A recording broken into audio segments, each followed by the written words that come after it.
What can I contribute to life that death won't rob?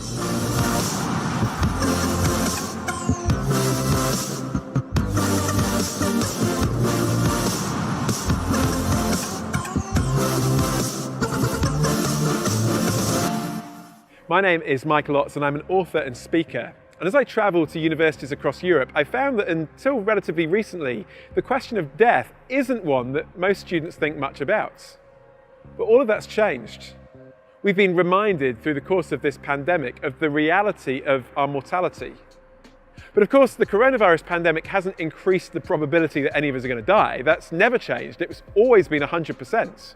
The question is not if, but simply when and how.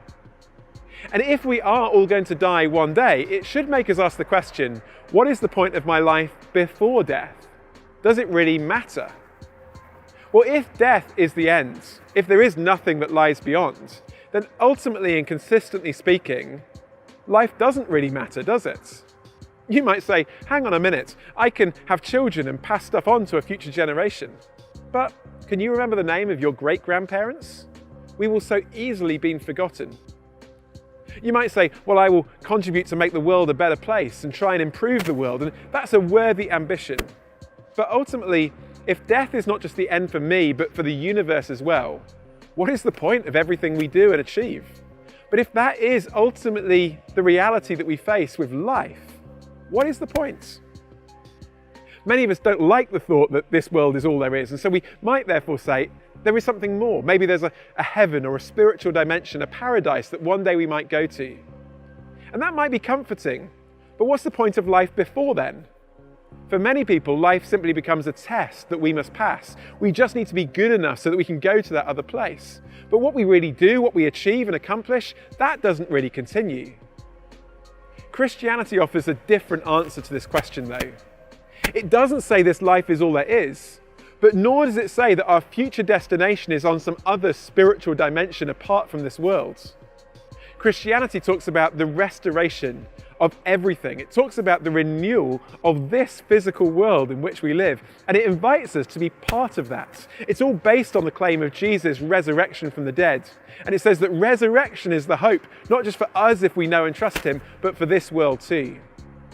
And if that's the case, then what we do in this life really matters. Life isn't simply an audition that we must pass. It's a rehearsal for the show that we'll be in for eternity. We're going to be part of this world, and so what we do in this world really matters. Not just the spiritual stuff that we might do in a church or on Sunday, but all of life, our studies, our hobbies, our arts, our environments. It all matters if the Christian faith is true, because God one day is going to restore all of life and make it new. That's wonderfully encouraging, isn't it?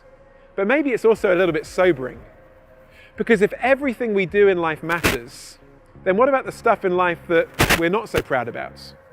What about the things that we know that we've done that have hurt others and spoilt our world? What does God do with that?